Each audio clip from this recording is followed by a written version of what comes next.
And we're live. Well, good evening, folks. There is outrage all over America right now, as just yesterday, the Trump administration has finalized the implementation of a bump stock ban here in America, and gun owners across the country right now are ticked. Good evening, folks. Aaron Dorr here, one of your hosts tonight with the Second Amendment Daily Show, joined, as always, with our three co-sponsors, Patrick Parsons in Georgia Gun Owners down there in the Deep South, staying warm. We've got Chris Dorr, my brother, in Ohio with Ohio Gun Owners, and Benjamin Dorr, another brother of mine. We're all kind of brothers in a fashion, but a real brother of mine in Minnesota with Minnesota Gun Rights. And, guys, this podcast is going to be a continuation of the theme we've had to unfortunately deal with over the last couple of weeks now, and that is the NRA continuing to give away the farm, continuing to not fight when we need them to fight, and continuing to just surrender the ground. And so many gun owners are angry. And I think our primary purpose in this broadcast, I think we want to figure out who's to blame. Who is to blame? How NRA. Did this happen? Should we be mad at Trump? Should we be mad at Congress? Should we be mad at the NRA? Where does the fault lie? Because we all know this is just one infringement that will continue to come time and time again as we let this happen. And what you guys are going to see in tonight's video podcast might make some of you mad. But we have three separate pieces of evidence, if you will, three separate times where the NRA has come out and said, take them. We don't care. And I don't know about you guys, but I care when the NRA concedes the field. So that's the purpose of tonight's show, guys. As always, be sure and comment in whatever state you're watching this in. Of course, as you guys probably know by now, we do gun politics in a whole bunch of states. So if you're watching this right now in Wyoming or Wisconsin or North Carolina or New York or other states that you don't see on the banners here, be sure and let us know where you're watching from, because we're everywhere. As long as you have a rental car, we're good to go, and we're fighting for gun rights in state capitals all across the country. So, guys, that's kind of what we have for you tonight. This is going to be a pretty intense show. And again, we might make some folks mad, but we're losing ground, guys. I mean, we're losing ground right now. I think you guys all agree with me on that. And we shouldn't be losing ground when we had a majority, for heaven's sakes. And so we got some audio feedback here coming from somebody. Sorry about that. That was me. Okay. All right. Good deal. So, Patrick, we have some clips here ready to go. I think before I even discuss that, though, we have a lot of gun owners out there who are saying that, it's just not a big deal right now for them, that they're not that worried about this because it's only a bump stock. And before we discuss, what's that? Buds. Yeah, exactly. I think before we discuss, who's actually to blame here on this, we have to discuss what this means. We have so much background noise here, guys. We got to get that shut down. Because gun guys might have this impression that it's only a bump stock. The problem is, and we all know this, that these guys, their philosophy is always the same. If we can get an inch, they're going to try and take a mile. Slippery and if they can slope. blame, and Pelosi openly said that last year when she was asked, might this lead to more gun control? What did she say? What was her response? She said, she didn't just say, this is a slippery slope. She said, I hope this is a slippery slope to more gun control. That was Pelosi. In other words, these people are operating from the tactical perspective. They want to build on every single engagement. You dang right it's going to be a slippery slope because they're going to make it that way. That's what they do. So we know it's not about the bump stock. We know it's not about the accessory. If we can see the ground on an accessory and we allow these people to blame a tool for the actions of a violent psychopath murderer in Las Vegas, what's next? Are we going to lose our collapsible stocks? Are we going to lose our 30-round magazines, our 100-round magazines? Are we going to lose, our 10-round magazines? Where does this end? So gun owners have to care. Even if you don't like bump stocks, we have to care. We'll discuss the policy. This didn't even have time. I was just going to say, this didn't even have time to turn into a slippery slope. It went from a bump stock ban to red flags back in February in a matter of days. It didn't even it was a bump stock ban to every gun control scheme you can think of in a matter of days at the beginning of 2018. So yep. They didn't beat around the bush at all. Yeah, no, absolutely. So again, before we discuss the NRA here, which is going to start in about 5 seconds. We just have to all get in the same page and realize that it doesn't matter what accessory they're taking from us.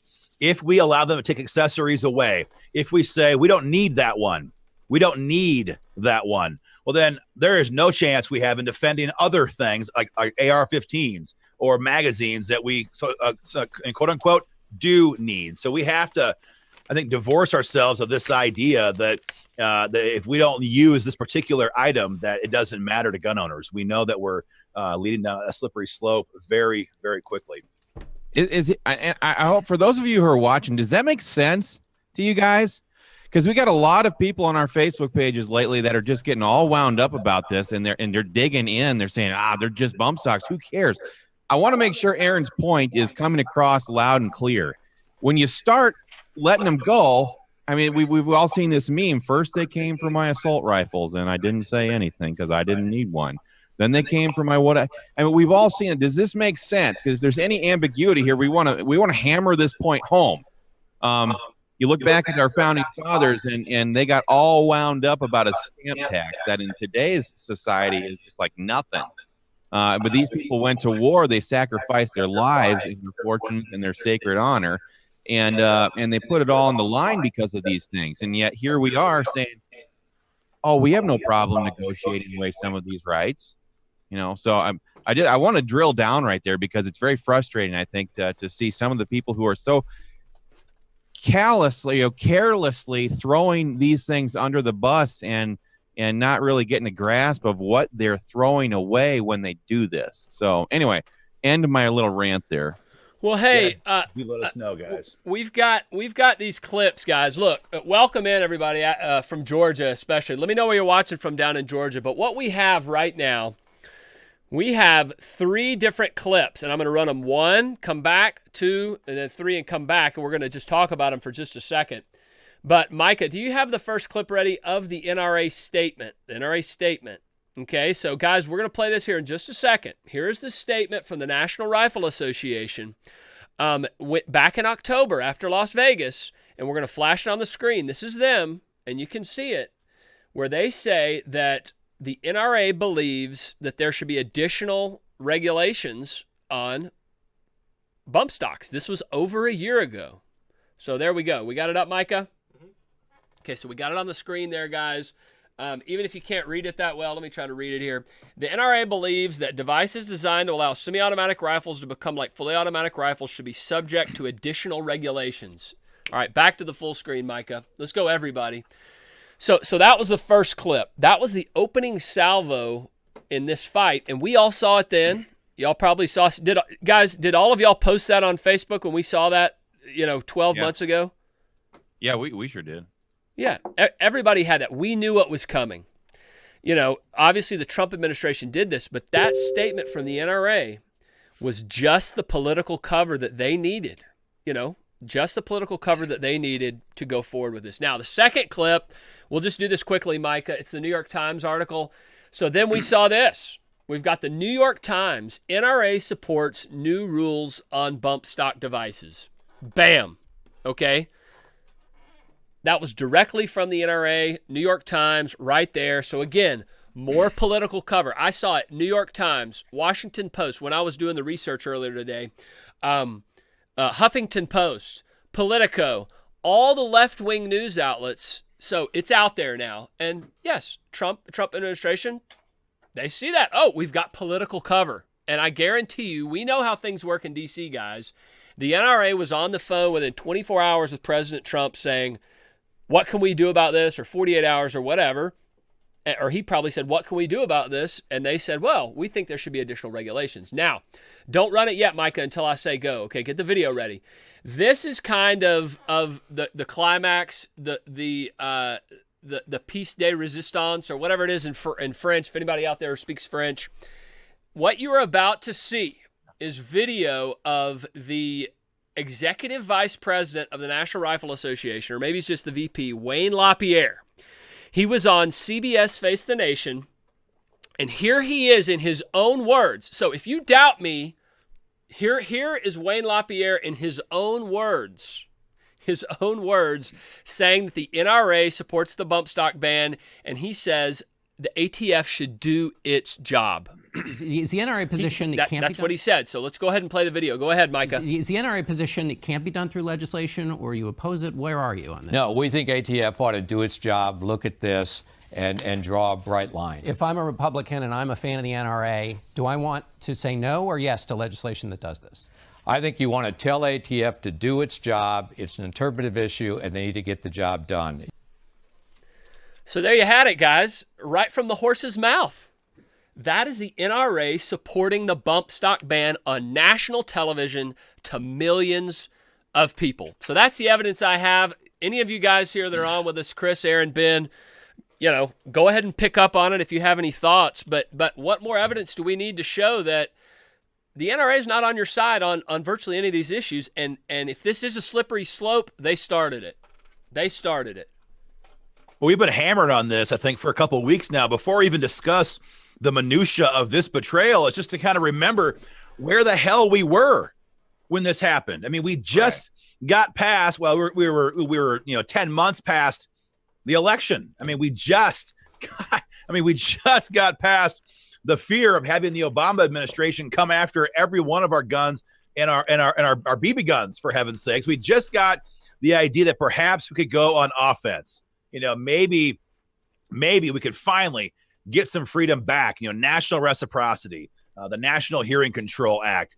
All these things we could finally maybe regain some lost ground. And then within a matter of less than a year, the NRA comes out there and totally threw a landmine, threw a hand grenade into the forward momentum that we were making as gun owners. They obliterated it.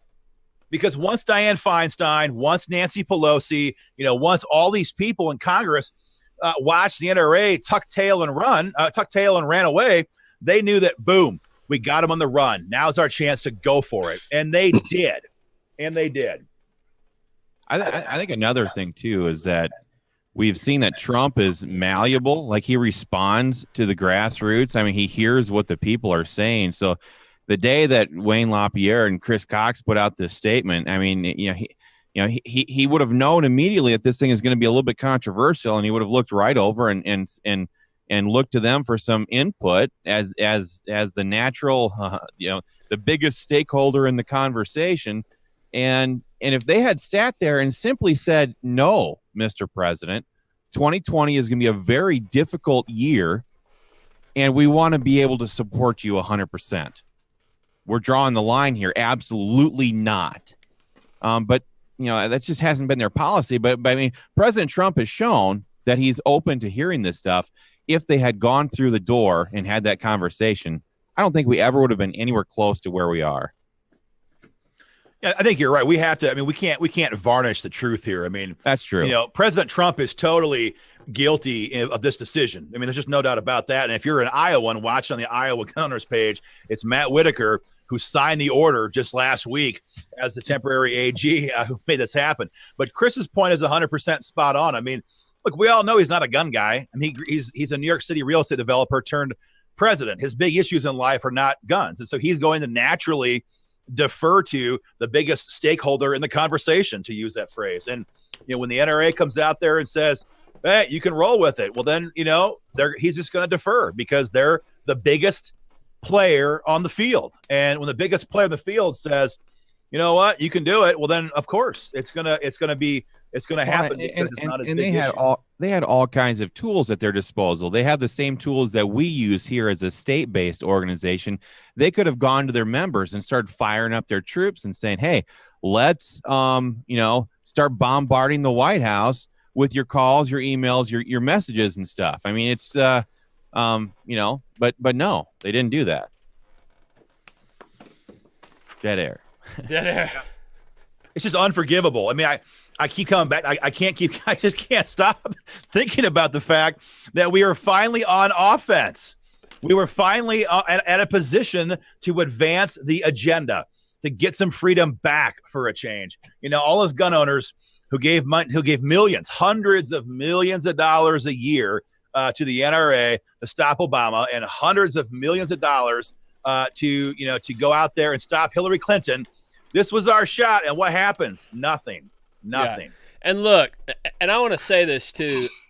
The tone deaf. Look, the NRA is bad enough, but the tone deaf nature of the inside the Beltway, hanging out at the White House Christmas parties, you know, and being tone deaf about what's going on in this country when it comes to Second Amendment is just outrageous. And that's why I'm so glad that we're here tonight, and we're going to have thousands and thousands of people watch this thing again tonight, guys. But, you know, we are at war here and not actively calling it like we see it. Okay, a lot of y'all out there love Trump. A lot of people on this video probably do too. But the fact is they did something wrong, really wrong, and no amount of hanging out in D.C. like the NRA does at the Christmas parties and taking pictures at the White House is going to stop this stuff, man. It's not going to stop red flags. Y'all are going to stop red flags. We are going to stop red flags through grassroots activism, not hobnobbing with the political elites at the White House in Washington, D.C. It's just the way it is. Yeah, I'm gonna bounce back here for a moment, guys. In case you're getting tuned in right now, we're gonna readdress the point we made about 10 minutes ago. I have a comment here from Chris in Missouri, and I'm not gonna slam you, Chris. Don't worry about that. But he says, "Sorry, I'm a gun advocate, but y'all are you're overreacting to this way too much, way too much. If it was a slippery slope, the full auto ban would have been the start. We'd be a lot worse off today as gun owners." He's trying to make the point that, you know, that we have to give a little, I think, to try to save more. And, you know, I think we all agree that this has been the failure of the NRA for decades. For decades, they always assume that we have to concede a little bit and then we can like somehow save it. But I mean, Chris, I mean, if you were ever involved in a schoolyard fight when you were in second grade, you know, if a bully knocked you down and you laid there and just took it, is he going to like leave you alone? I mean, that's just not how life works. And that's dang sure not how politics works. If you don't fight back, if we don't stand up and say, we don't care if it's a bump stock, we don't care if it's a collapsible stock, we don't care if it's a binary trigger, we don't care if it's a 30-round mag, we don't care if it's a tack light, you know, whatever it is, these accessories are part of our right to keep and bear arms. And while technology changes, damn it, our rights don't change. We don't lose them based on, you know, as time moves down the road. And so the idea that we have to sit here and just say, you know what, I don't personally own a bump stock or personally think it's cool, so I don't care, that is short-sighted. And we're going to have to hit that point, I think, off and on tonight. All you need to do to put that into perspective is look what's happening as a result of this stuff. Does it look like the gun control organizations are now backing up and acting like they are appeased? Or does it rather look like they're coiling up like a rattlesnake, getting ready to strike? I mean, and if you're watching in Ohio tonight, thanks a lot for tuning in, guys. But we've said this here on our Ohio videos before, but the cowering dog gets kicked. If we act like a bunch of cowering dogs, and they come up here and they start kicking, if we don't bite back, they're gonna keep kicking us. They're gonna keep kicking. And all you have to do is look at all of the talk and the coverage right now of red flags, gun confiscation, to know that this idea that giving up bump stocks is going to buy us anything is Pollyanna in the extreme. Yeah, I mean, gun rights politics either goes forward or backwards. Your rights are either advancing or they're declining. There's never like a year-long period where nobody's looking to advance anything. You know, no gun rights are trying to be taken away. There's none of that. So the moment you sit back and go, it's just a bump stock, nobody cares about a bump stock, you're basically saying that, well, we don't care if all of a sudden we're going backwards now, because that's where we're going forward. We're going for national reciprocity. We're going for other pro-gun reforms. And instantly, in a moment, we've been going backwards. And now we've been going backwards ever since. So maybe you would have lost your mind if they were trying to ban, your carry pistol or your AR-15 or your hunting rifle. Maybe that seems like a big deal to you. But either way, we're going backwards now, and we've been going backwards ever since the Parkland, Florida shooting when this stuff kicked off. So a bump stock ban to us is every bit as serious as an AR-15 ban or a ban on anything else Second Amendment related, because now we're going backwards. Well, look, let me run those. If some of y'all are just joining us, y'all, we are talking about the bump stock ban, the NRA providing political cover. I'm in Georgia, Aaron's in Iowa, Ben, Minnesota, and Chris in Ohio. I'm working out of office tonight. You're working out of the office tonight. I see the political map behind hey you. Hey guys, I'm gonna let you in on a little secret here. Ben is actually out here visiting me in Ohio, and I can prove it to you guys. You see this right here? You see this, this little piece of paper? Watch Ben's video feed. This thing is going to come flying through it here in just a second. That looked like a Minnesota Twins toss there, huh? Yeah, call me Jack Morris. Call me Jack Morris. If you guys hear some echo, that's the reason for the echo tonight. Yeah, sorry, guys. Sorry, guys. So here's the deal. I'm going to play 3 slides for y'all again. A lot of y'all are asking on my comment to see those slides again. So the first slide, Micah, go ahead and throw it up. This is the NRA statement from October of 2017. This was the opening salvo in this fight. The bump stock fight. They said additional regulations are needed. That's right there. Additional regulations are needed. Wait for a second, Mike. I'm going to read it here real quick. I'm going to wait till it pops up on my screen. It may take a minute, but if not, go ahead and flip it, Micah. Go ahead and flip it. And so there you have it, guys. That was the opening line from the NRA after Las Vegas. They said that quote-unquote bump stocks need additional regulations. That is a statement from the NRA website, directly from their website, from LaPierre and Chris Cox. And then now we have, you see all these stories starting to come out. Leave it on this one for a second, Micah. You've got the NRA supports new rules on bump stock devices. That's New York Times, Politico, Washington Post, Chicago Tribune, LA Times, all across the country, Huffington Post. Okay, back to us, Micah. And then the final one, the whatever the French word is that I used earlier that I have no idea what I'm talking about, is the video, and not yet, Mike, I'll tell you when to go. The Wayne LaPierre, the executive vice president of the National Rifle Association, going on national television, and telling the world that the National Rifle Association, the NRA, is okay with the ATF doing their job, aka regulating bump stocks. This was 14 months ago. Here we are, 14 months later. Bam! The NRA political position cover given to the Trump administration. Go ahead with the video. Is the NRA position it can't be done through legislation, or you oppose it? Where are you on this? No, we think ATF ought to do its job, look at this, and draw a bright line. If I'm a Republican and I'm a fan of the NRA, do I want to say no or yes to legislation that does this? I think you want to tell ATF to do its job. It's an interpretive issue, and they need to get the job done.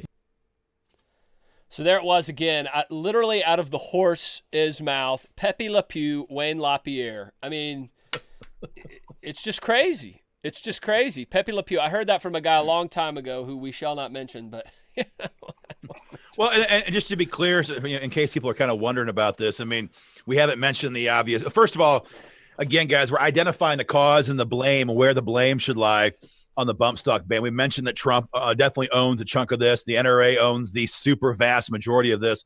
There's more cast of characters coming. We're going to get those in a few minutes, but we have to also point out the obvious fact that what we're seeing now is the idea that we're okay with government employees, government bureaucrats writing code. I mean, they're writing the law here. This whole thing was done in some conference room at the BATF, perhaps the same one they used to hatch Fast and Furious.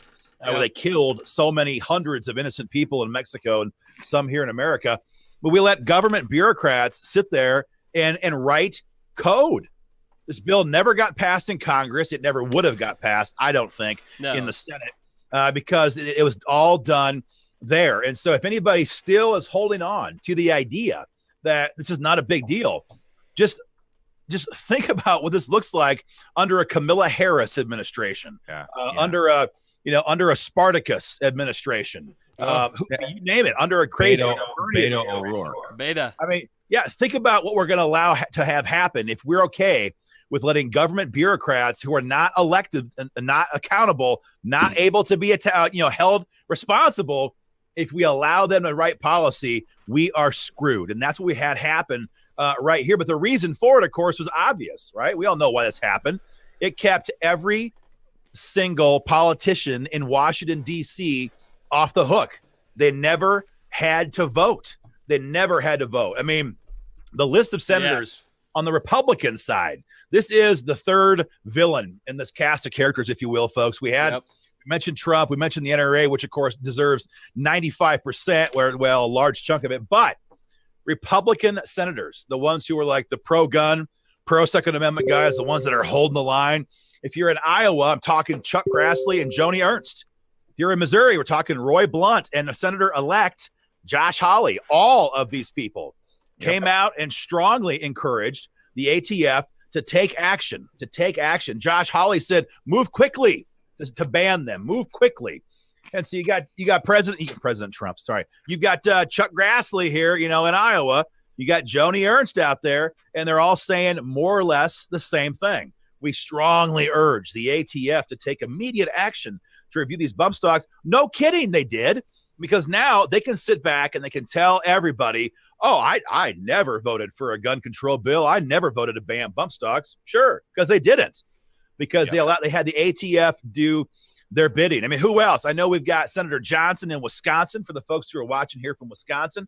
We got Senator Portman, Chris, I believe you said back the same. Yeah, I wanted to read this because this sums up exactly what you just said, Aaron, about how they love the idea of this being a rule enforcement thing instead of legislation. He says, I think it might be time to take that to the legislative side and make it explicit that the ATF does have the authority to ban the bump stocks.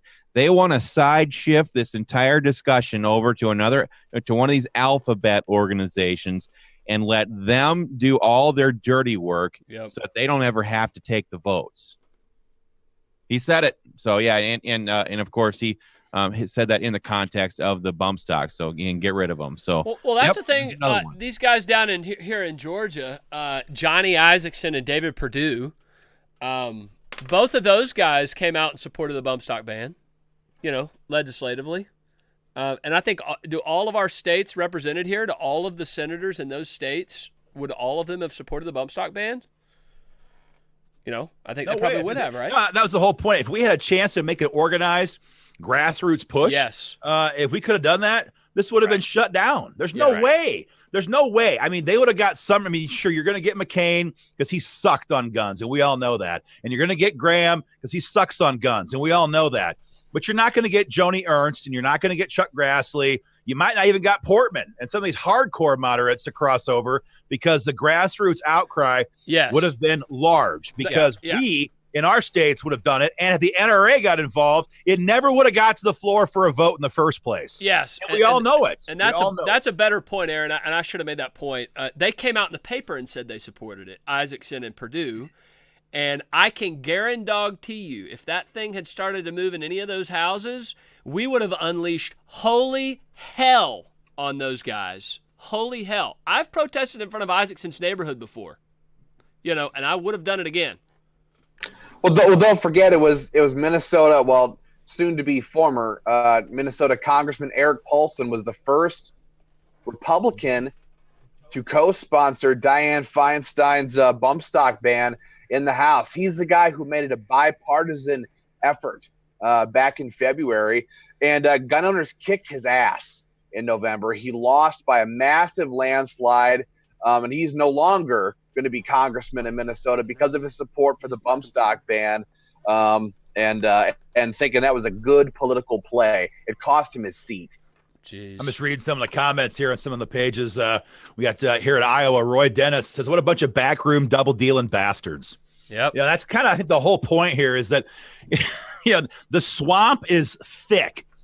And these people, like you said, Patrick, 20 minutes ago, I mean, they have these high dollar soiree lobbyist dinners, and they have all these little, black tie events. Everybody's, one of the power players. Everybody's cool. Everybody's part of the club in Washington, D.C., and so has the NRA become. They're part of the club. We mentioned, 2 weeks ago, Wayne's knocking down $5 million a year, and we don't begrudge folks for getting paid. That was fake news. 6. Fake news, sorry. We don't begrudge folks getting paid. We begrudge folks for getting paid to do a job and doing the freaking opposite. And let's just be clear, there's a lot of gun rights leaders, so-called, at the federal level who are doing the same freaking thing. That's a story for a separate podcast at a separate time. But that's exactly the Are whole you point. sure?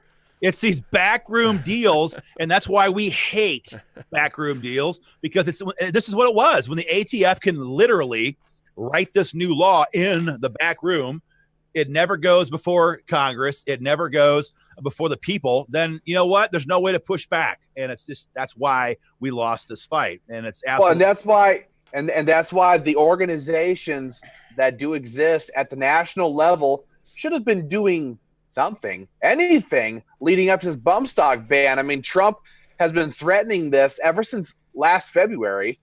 And I don't know about you guys, we keep a pretty close eye on what's going on. And we didn't see anybody sounding the alarm, trying to get this stuff shut down and change Trump's mind and stop the NRA from letting this stuff pass. And so, I mean, that's just political malfeasance as far as I'm concerned.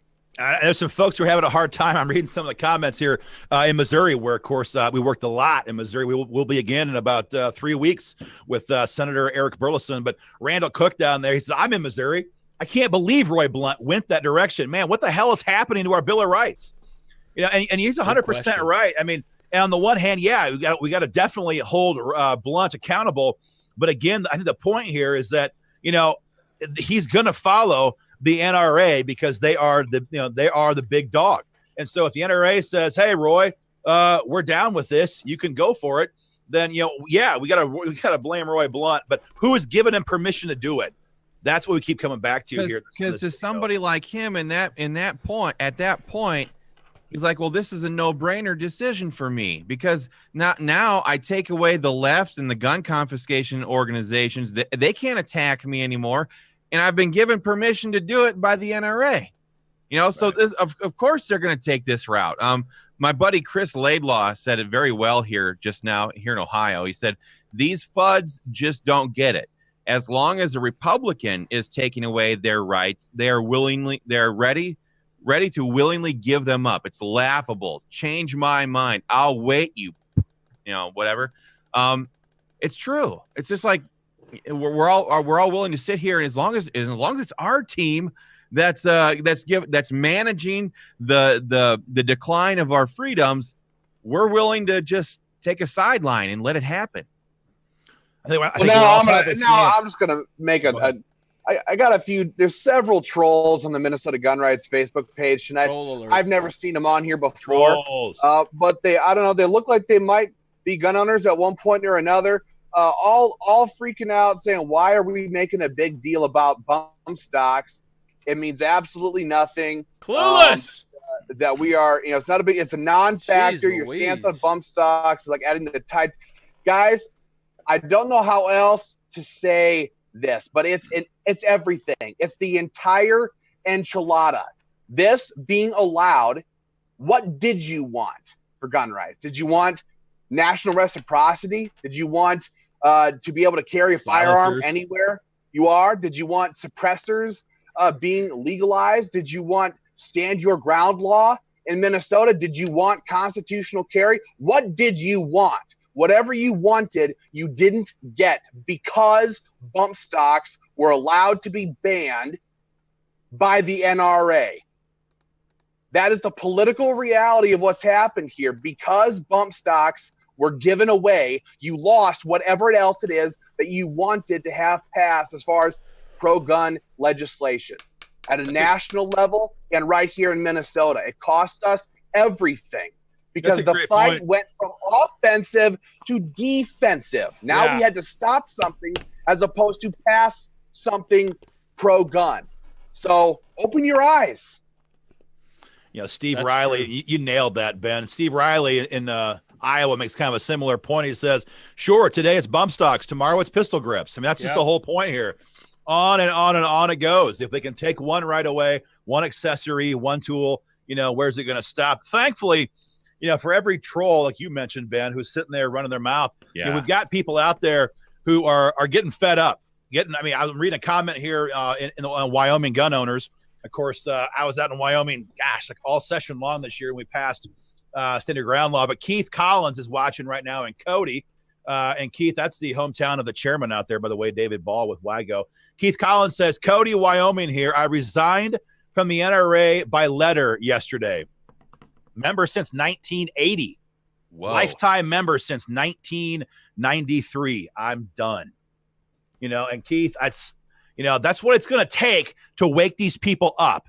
If they're not going to fight for us, we're not going to fund it. That's just the bottom line. And if you're in Wyoming, which of course you are, Keith, certainly in state, check out Wyoming Gun Owners, join wygo.com. They have lifetime membership options as well, and they could sure use your support. It's going to be a big session out there. Kicks off in just 2.5, 3 weeks. So, I guess I'm kind of encouraged to see people like that, guys, that are sitting there saying, what the flip is the point? If we give them all this money and all this energy, if they're not going to fight for us, what is the point? And thankfully we have people like that. The NRA raised what, $350 million, and they gave away bump stocks. I mean, I could have flown to DC for a couple $100 and said, go ahead and ban bump stocks. Why do we got to give them $300 million to sell us down the river? Yeah. Well, I've got a good comment. It's funny, but it's sad. Yeah. After Ben's very accurate, we'll call it a rant there, but it really wasn't. It was just an accurate portrayal of what's going on. I had some good comments. David Peachy McSunshine in Georgia. The Georgia people got fired up during Ben's rant, and he said he needs to say this. Imagine if a Democrat was in office and asked for the ATF to ban AR-15s by redefining them as machine guns. Yeah, why not? I mean, that may be a little bit of a stretch, but yeah, why not? I mean, this is setting a precedent.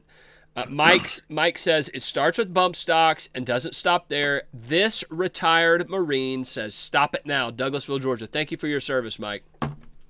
I got to compare. I love these comments. I got to compare and contrast. Oh, shucks. My screen just refreshed and I lost it. Someone take this conversation. I'm going to go find this comment and come back in here in just a moment. Well, I was going to say, I'm seeing dozens, probably 24 comments on the Minnesota Gun Rights Facebook page saying I'm not renewing my NRA membership. Yeah, I am not doing that.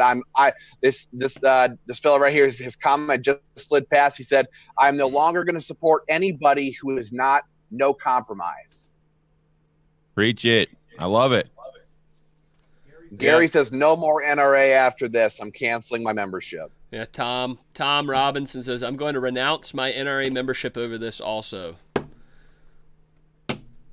And I can't. Maybe that'll teach them a lesson, folks. If they drop from renounce it. If Wayne LaPierre has to take a cut on his $6 million a year salary, maybe he might start to wonder if there's something wrong. Yeah. Well, all they had to do was turn to their membership like we turn to our membership, because we know that that's where our strength is. It's in our membership. It's nowhere else. And all they would have had to do is say, hey, 5.6 million or however many of you there are, let's light them up. Light them up. Give them both barrels, everybody. We're not letting this die on the field of battle. We're going out there to make sure we defend our freedoms here. And the entire country would have backed off of this thing 2 seconds mute, later. Ben. 2 seconds later. Absolutely. Yeah, I can't find the comment because my screen is just scrolling so fast. But we had a member in Missouri Firearms Coalition member. Well, I'm sorry. No, he was just a guy on our page.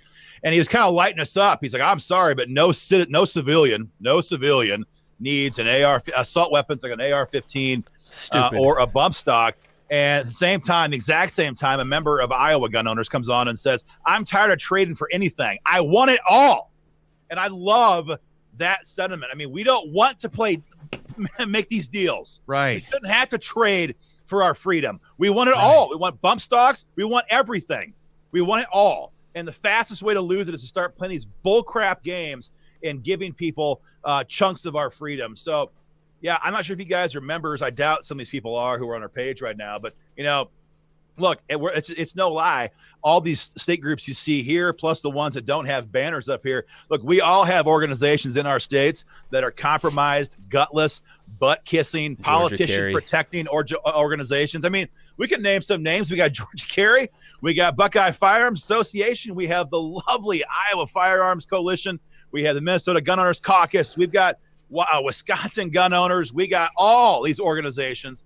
Look, if you want to be a part of an organization that wants to make all these deals and kiss all this ass, that's fine. But you're better served not being on our platforms because the members of these organizations are true patriots, and they don't give a crap what some lawmaker says, and they don't give a crap what anybody else says about how much freedom they should enjoy. As Tyler in Iowa said, I want it all. And that encapsulates what we're doing here every freaking day. And if the NRA doesn't want to play ball, then screw them. If they're not going to fight for us, then that's the end of it. Absolutely ridiculous. Yeah, not to look too far back. Ben, go on mute, please.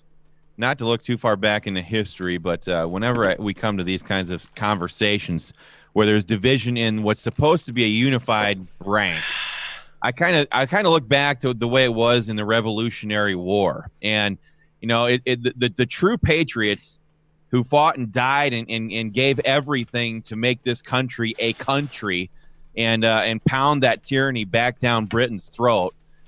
They were constantly fighting this flanking action the entire time, and that was the loyalists, that poison, the cancer that existed in the early American colonies, and we're not asking for everybody to agree with us here. If you don't have the stomach for the fight, just get on the sidelines. Get on the sidelines. Don't become full-blown loyalists.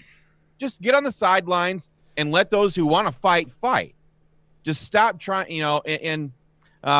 because they took this stuff very seriously back then. Who are we to sit here and say, they paid the price in full for our freedom, and we have it all. We have a right to it all, but we're just gonna negotiate away a little bit. We're gonna back off here and let a little bit of this go. It was paid for in full by our ancestors and by those who have served before. It was paid for in full, but now we're just gonna give some of it away. That's just un-American. And sorry.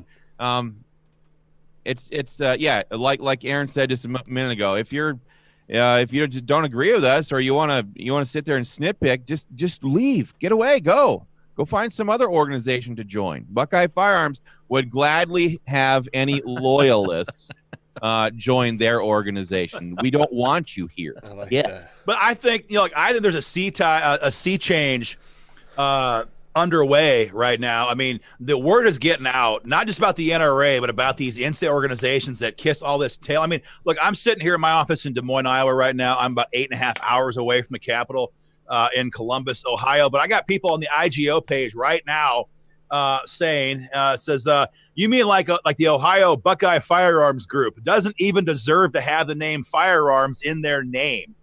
And these are people who are 8.5 hours away. I mean, look, you guys, they rock. We are going to freaking call these people out. Those are my people. And now that we're 3 weeks away from session kicking off in about a cajillion states, we are going to call these people out. We're going to call out fake federal organizations. We're going to call out impotent federal organizations. We're going to call out fake state organizations. We're going to call out impotent state organizations. If you don't want to fight, then get the hell out of the way. Woo!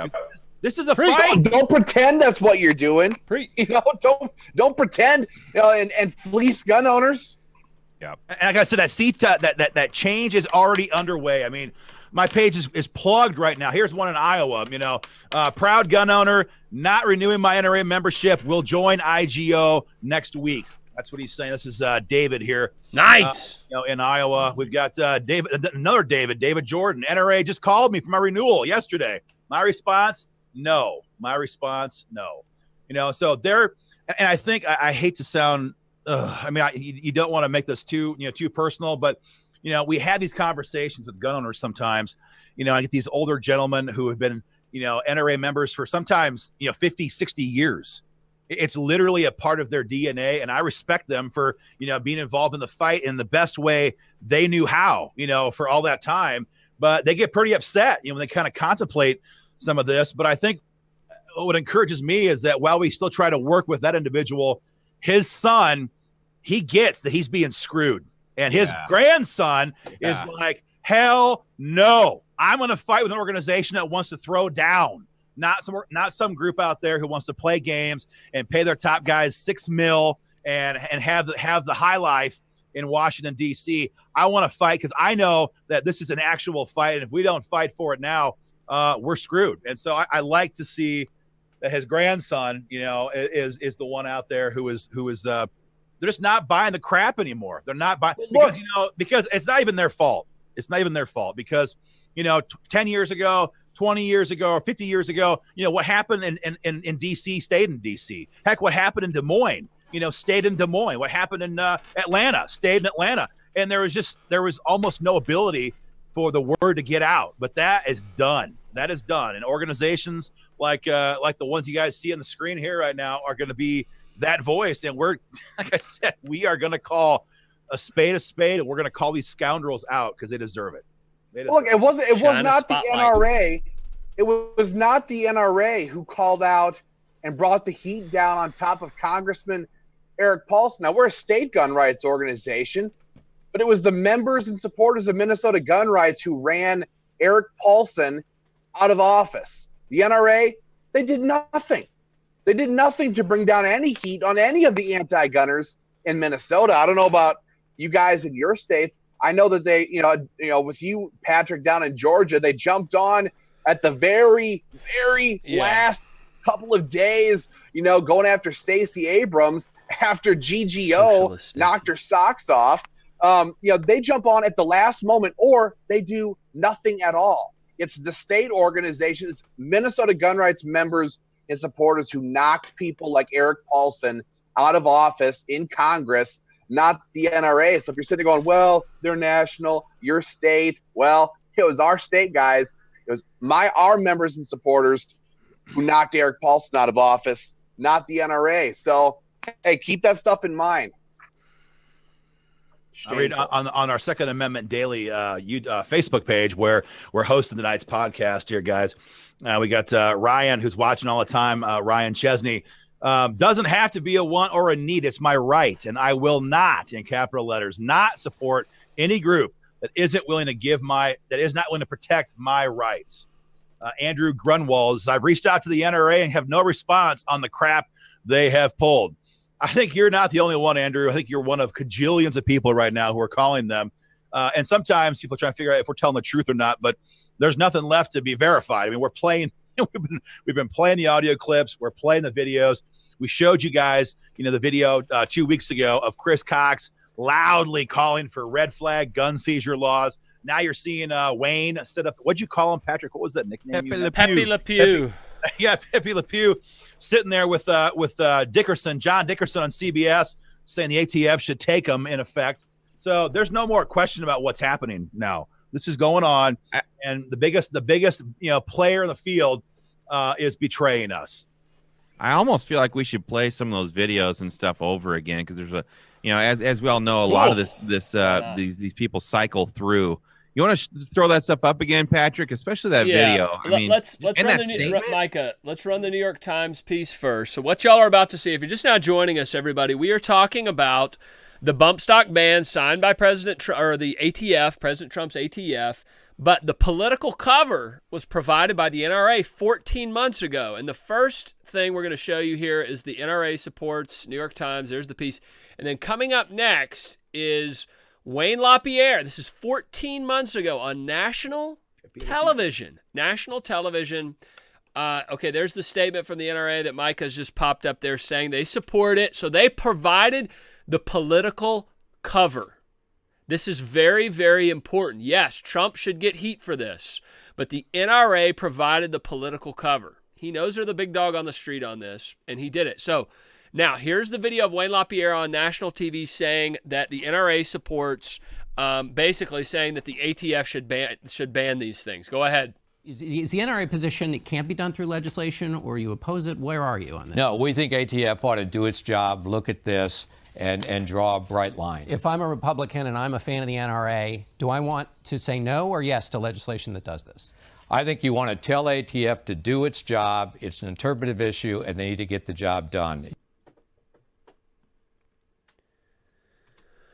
So there it was, guys. And I want to make a point because a lot of people say, well, Trump should get heat. And we talked about, and he should, and we talked about the fact that when this happened, some of y'all may remember that we signed multiple letters, a group of about a dozen state-level gun organizations, and I personally had a contact at the White House who works on Second Amendment legislative issues, and we put in no uncertain terms should there be any gun control passed out, and we listed off all the red flags and all these different issues.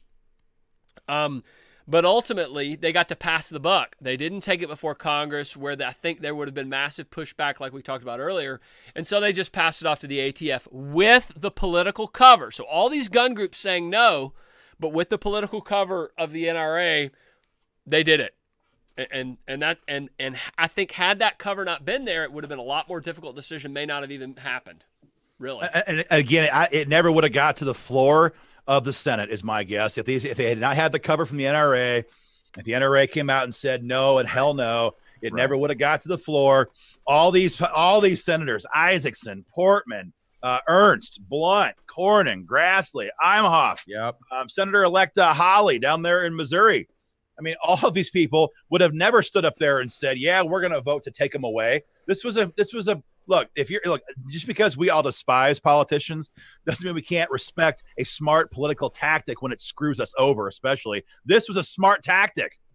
They can stand there now when they come back, to events in Springfield, Missouri, and Spencer, Iowa, and Spring Valley, Ohio, and say, oh, no. I never voted anti-gun. Never. And that's true. It's true, because this little deal allowed them to have the ATF take care of their dirty business. They can now tell the media, oh, yes, we were responsive to gun violence. And they can tell gun owners, oh, yeah, we never supported gun control. You see that? It's just such a screw job. And it's our Second Amendment rights that are paying the price. And they've been doing it for years. We talked about this on another episode. We don't have to go into all these issues, but I was listening to them off today on Georgia Gun Owners Live. So now we have bump stock ban, fix NICS, gun-free school zones. I didn't even mention John McCain and Mitt Romney, both of whom supported gun control. Lautenberg gun ban. What else do we have? Brady, the machine gun ban in what was it, 86? The 68 gun control, the 38 and 34 major gun control acts, where they admitted that they wrote the legislation for Franklin freaking Roosevelt, guys. I mean, if you read about this guy, and I don't care if I hurt your feelings, I doubt any of y'all really even care about him, but this guy he woke up in the morning, people get on Trump for, the Fed this, the Fed that, screw the Fed. Well, I agree with that, but Roosevelt literally would wake up in the morning and say, this is the price of gold today. I mean, this guy, he wanted to be the Stalin, the Mussolini, the Hitler, so to speak, of America. He wanted to be there forever. He was there for 12 years, right?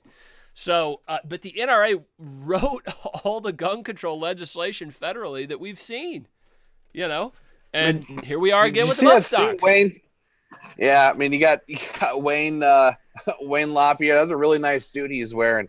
Costs like $6 million. By the way, nice. Exactly. $6 million suit he's wearing. $6 million man. Well, that was we forgot to mention the irony. The NRA statement, from 2 days ago. You got it, Chris? Yeah, I was going to show mine. I don't know if you guys can read it. If my camera. Oh yeah, we can read it. We can read it. Yeah, I mean that was the utter disgusting nature of this whole thing. So after they say, sure, ban them. After LaPierre goes on national news and says, yeah, the ATF should do their freaking job. Take them. After that, what do they tell everybody? What do they tell America 2 days ago? Oh, we're disappointed in the Trump administration. Disappointed. I mean, talk about a double deal and backstabbing son of a biscuit who was just trying to protect his own donor base. That's all that was. Yeah. The last thing they want to have happen is have their members realize that the NRA came out there on October 5, 2017. I think it was the date. Yes. And said, you know what? Take them. That was what they said in effect. And so now it's, we're disappointed in the Trump administration. Utterly. I mean, if I was Trump, I'd be pissed. Yeah. That's what we talk. That's what we talk about. What we call speaking out of both sides of our mouth, right? Or that double speak, or whatever we call it in D.C. It's exactly what it is. They knew. We were talking about earlier. I guarantee you, they know that they're getting hit from their right flank by people like us, and we're pretty much the only players out there. There's some others, obviously, but not very effective. But and so they knew that they had to say something that would catch a headline. And when someone sees that headline, we're disappointed. They don't really look into it. They're like, oh, NRA, okay. It was total BS. Yeah. Total BS. It's a scam. At least it's a scam. I mean, Yeah, it's a scam for money. That's what this is. I mean, it's a scam, and that's all we're going to hear from the NRA now for the next 2 years, at least. Oh my gosh, give us money to stop Nancy Pelosi. We can't pass national reciprocity as long as we have Nancy Pelosi in Washington, D.C. So give us your money to help stop Nancy Pelosi. And should we stop Pelosi? Of course we should. But the point is that gun owners already did. They stopped her and her ideology in 2016 when they elected Donald Trump and kept the majorities that we had. So they already stopped that ideology. They stopped that witch, whatever, however, big or small view you want to take. And that was their shot. That was all of our shot to go on offense. We just watched all that go down the drain. It just swirled around the drain. And now we're right back to, oh my gosh, we're on defense. Send us your money to stop Nancy Pelosi. Just, it makes my blood boil. That's all. Because I just, look, Wayne, $6 million Wayne has been walking around in D.C. for 25 years. Look, you don't walk around D.C. pocketing millions and millions and millions of dollars and not become part of the swamp. Okay. I know he's got professional copywriters. He's given the best things to say. Sometimes he gives the best rah-rah Second Amendment speeches. But when you get paid millions and millions of dollars, you can hire people to tell you what to say. And you become part of the swamp. And that's exactly what's happened. It's exactly what's happened to the NRA. And they are working right now 24 hours a day preparing to, and a lot of y'all said y'all are getting calls at your house. They are licking their chops, money dogs, the NRA is, with Nancy Pelosi about to head in there. They're licking their chops. So beware. You're going to get a call. Comments here. I mean, I'm going to read 3 comments in a row, just hinging off your point there, and mine also from a minute ago. This is on the IGO page. Gene Geiger says, all state gun owner organizations need to somehow come together to be stronger than the national NRA. State by state is great, but there has to be a federal level group that actually works. Amen. Well said. Well said. Yep. Clifford Walker says, no more NRA for me. I'm done. Well said. Roy Dennis says, you guys need to get together and form a national gun owners coalition so we have a voice in Washington, D.C., one that isn't selling us down the damn river.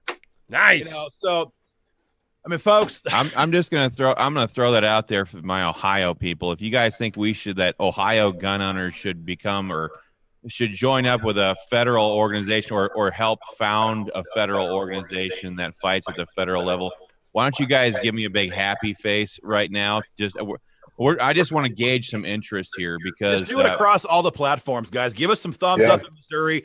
Give us some thumbs up in Wyoming. Give us some thumbs up in Georgia. Give us thumbs up in Iowa, Minnesota, Wisconsin, wherever you're watching from. Because this is getting out. This is getting ridiculous. I think about all these.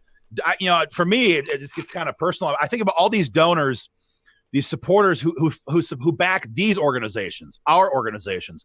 And these are the best people in any state, anywhere.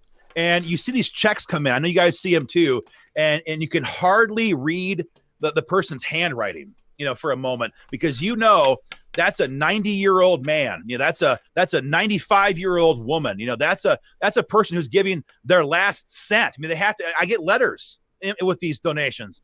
Sorry, it's only $20. I had to pull it from my grocery budget for the month. And when I get those letters, my arm hair starts to tingle because that level of sacrifice. That's a high honor. It's a high honor. And to sit there and think of all those people out there who are doing just that and send it off to the National Rifle Association every year after year, year after year, year after year. I mean, it makes me furious for them because I know firsthand, I know personally the level of that sacrifice that so many people, are making. And, it's just, it's like I say, it's a high honor to do that. And so if you don't use that, if you don't treat that with respect, then shame on you, and shame on these. I'm just going to say it after I put the question out there. My happy faces have been crushing it here. So guys, I think we're gonna have to talk about this a little bit more afterwards. Well, no one's getting it done. No one's getting it done, and I think we all know the NRA's game now. That's not lost on us. There's other organizations in DC who are more conservative, but look, how do I say this the nicest way I possibly can? The gun rights movement needs people who will fight like rabid freaking dogs. The time to have Sunday school teachers lead this charge is over. Yeah. We're losing everything. And now that was before Pelosi was in charge. And we have 2 more years of the Trump administration. Maybe he wins. God help us. Maybe he wins. But what if he doesn't? And we get who led there's a poll came out in Iowa, the Iowa poll last weekend. Patrick, you saw it too. I forget who led that poll. Biden was at the top of that one. Biden, Joe. You've got Beto, little beta boy Beto from Texas. I mean, these people are hardcore, take them all Democrats. They have learned from the assault weapons ban of 94. They will never again, ever pass a gun control bill with a sunset clause. Never again. The minute these people get the votes to do this, the minute they have the power to do it, they're going to take away all of our freedoms. Maybe not today, maybe not tomorrow. This is coming. And so, there's other organizations out there. But, I just look, I mean, like I said, and our members understand this. I mean, I know the folks in Iowa know firsthand, that, look, I mean, the fight gets nasty in Des Moines. I mean, you got to throw down with little Primpin ain't easy, little Maddie Winchell, every 15 seconds, in Ohio. I mean, gosh, Christopher had so many throwdowns with that nasty John Kasich, who's got he's got a week left in office, I guess, now, or 10, 11 days. We're happy. It's been the same in Georgia, and it's been even worse in Minnesota than it has been in Iowa. We had the Speaker of the House was screaming in our face last session, screaming face to face at Chris and I in the state capitol, trying to shut us down for calling him out for being an anti-gunner. So we know what it takes. I mean, and it's not that I'm not saying that we have to be personally nasty. We don't call people names and knee them in the groin in the elevator. But as an organization, sometimes I do. Hey, the names even though I will admit this is extremely tempting. Extremely tempting. But I mean, at the end of the day, the organizationally have to have a killer attitude. It is kill or be killed. It is eat or get eaten. Reach in politics, and these people are playing for keeps. Yep. Nancy Pelosi, she's not going to be alive very long.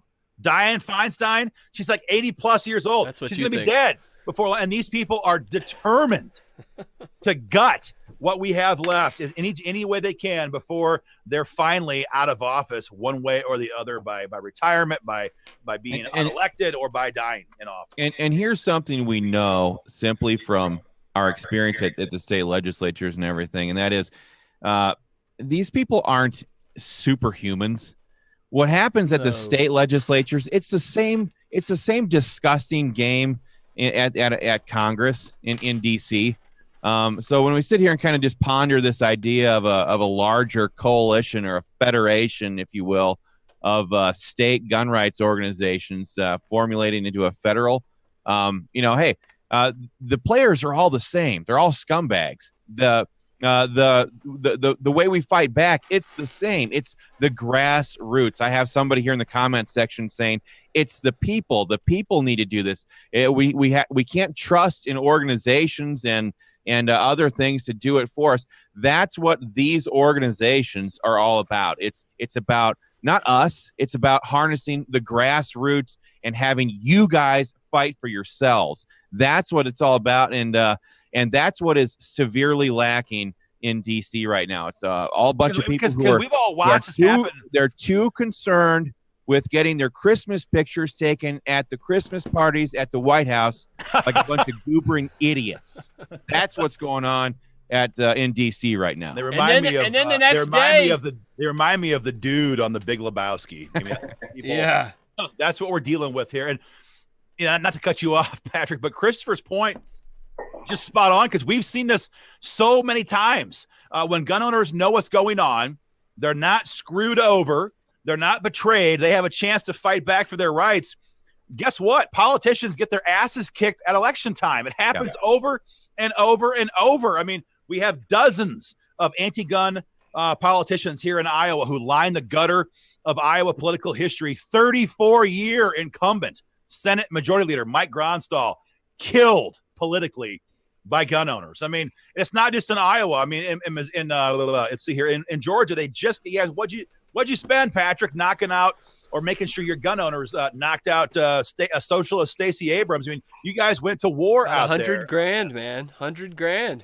I mean, so and what happened? You know, gun owners had the facts, and boom, she's gone. I mean, it's not just in these states; it's also in hardcore red states. You look at Wyoming. The members of Wyoming Gun Owners, some of whom are in the House tonight, gave a ton of money to Wyoming Gun Owners, and they spent it very wisely going after and exposing anti-gun, corrupt Republican lawmakers like Senator Fred Emmerich, 12-year incumbent. And guess what? Little Freddie, he's gone. Out. He's gone because WIGO members said, you know what? Get the hell out.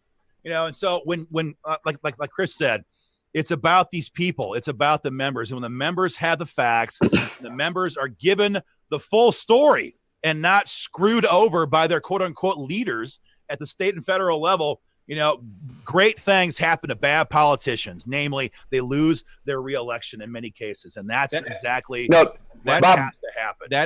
That is really something that separates. Sorry, I mean, we're all fighting for the microphone here, but that's something that separates our organizations from any other type of organization that is out there. We are full-blown transparent. We let people know nearly everything that we do. I mean, there's a lot of the minutia, boring stuff that goes on behind the scenes, but maybe we need this type of an organization in DC fighting so that everybody actually knows what's going on, what the donor dollars are actually being spent on, what ads are being bought in what congressional districts.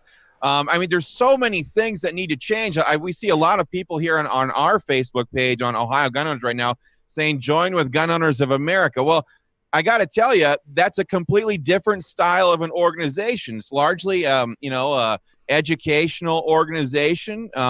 It's not the brawling, bare knuckles, no holds barred type of an organization that is desperately needed in DC. That's what Ohio Gun Owners is here in Ohio. And as we sit here and talk about this, all of us, I think that's something that would probably need to be addressed is we're not looking to go and join what is already in existence, because what is already in existence is not working. It's not working. So that's true. Bobby Calhoun in Minnesota says it needs to be done, and I'm in. And then he said we need in-your-face people fighting for us. We couldn't agree more with that.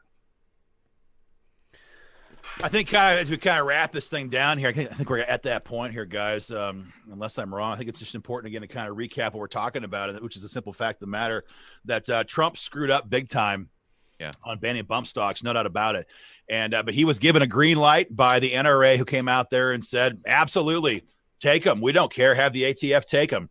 And of course, he was given a big thumbs up from all these pro-gun senators. You know, we're talking about Ernst and Grassley, Imhoff and Portman. Where's my list? Isaacson and Johnson, Blunt and Cornyn, Josh Hawley, all these people who are like, oh yeah, take them, because they didn't have to vote for it. And so they get a pass. And that is the problem. You have the big lobby, which is the NRA, playing a game with, all they're supposed to be going head to head, fighting for us down there in DC. Instead, it's all one big game. So the NRA says, sure, you can take them. U.S. senators say, oh, okay, now we get cover on this. They collectively tell Trump, it's fine, just take them. And so what happened? They've been taken. And we've been taken for a ride. And that's the disgusting, dirty truth about this. And it's going to happen again at the state level beginning in about 3 weeks. We know this firsthand. It's going to be all kinds of room for deals. We've talked about red flags repeatedly on this show, but red flags will be the defining issue of the 2019 session in almost every Republican-controlled legislature for sure and all of them, and the Democrat-controlled ones. But what I'm saying is the deals, the compromises, that's going to be made in red states. Yeah. Red Iowa, red Georgia, red Ohio. Of course, they've already tried and lost. Red Missouri. This is where the deals will be made. They'll make a bad bill a little bit better. The NRA is going to sign off on it, and we have to be watching out for this. And we will on behalf of the organizations that are here tonight. But it's going to be a bloody battle, no doubt about it.